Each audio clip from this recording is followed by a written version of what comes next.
দোয়া করেন। আল্লাহ হাফেজ। বাংলাদেশ জিন্দাবাদ। শহীদ মিয়া অমর হোক, বেগম খালেদা জিয়া অমর হোক, গাজী মোহাম্মদ জিন্দাবাদ। আল্লাহ হাফেজ।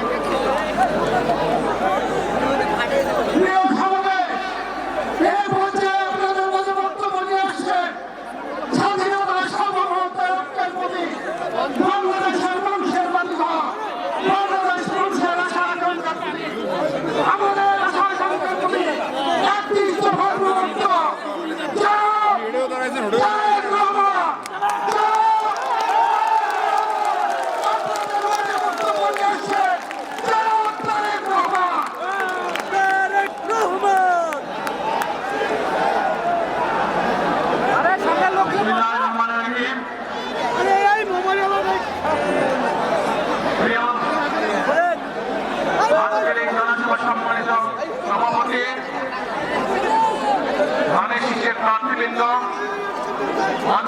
নেতৃবৃন্দ এবং আমার সামনে উপস্থিত প্রিয় নীল কমলের পাশে ভাই ও বোনেরা, আসসালামু আলাইকুম। আসসালামু আলাইকুম। কেমন আছেন আপনারা?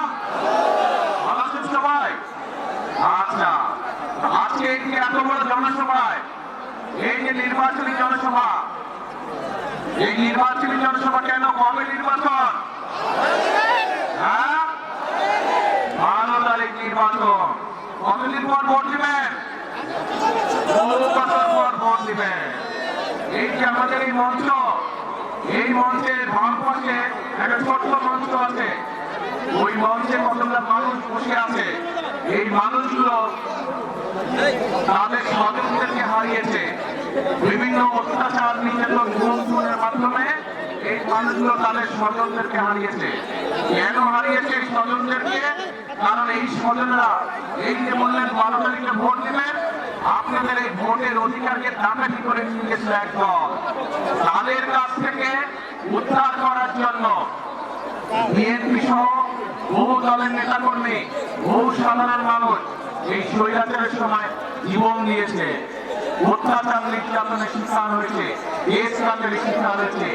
এই নির্বাচনে এই এলাকা হচ্ছে সাক্ষী কিভাবে কতগুলো নিরীহ মানুষকে, যারা জনগণের জন্য, জনগণের ভোটের অধিকারের জন্য কথা বলেছিল, সেই মানুষগুলোকে রাতে অন্ধকারে মেরে ফেলা হয়েছে। এই এলাকার মানুষ সাক্ষী তার। প্রিয় ভাই বোনেরা, 12 তারিখ নির্বাচন। এই নির্বাচনে ইনশাআল্লাহ বাংলাদেশের মানুষ তারা আবার ভোট দিবে, ভোট দিয়ে তাদের প্রতিনিধিকে নির্বাচিত করবে। কিন্তু শুধু ভোট দিলে, কিন্তু শুধু ভোট দিলে চলবে না। আমাদেরকে এই নির্বাচনটাকে দেশ গঠনের নির্বাচন হিসেবে চিন্তা করতে হবে। দেশকে আমাদের গড়ে তুলতে হবে। কেন? কারণ এই দেশ যদি আমরা গড়ে তুলতে না পারি, তাহলে আমরা কোথায় যাবো? আমাদের জানা আছে কেন? আমাদের প্রথম ঠিকানা বাংলাদেশ, শেষ ঠিকানা বাংলাদেশ। এখন প্রিয় ভাই বোনেরা, এই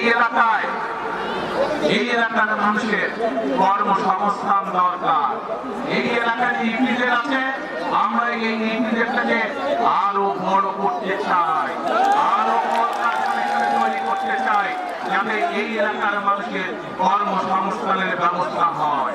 প্রিয় ভাই বোনেরা, শুধু তাই নয়, আমাদের ছেলেমেয়েদেরকে, তাদেরকে আমরা ট্রেনিং দিতে চাই এবং সেই জন্য এই এলাকায় আমরা বিভিন্ন প্রশিক্ষণ কেন্দ্র তৈরি করতে চাই, যেখানে এই এলাকার ছেলেমেয়েরা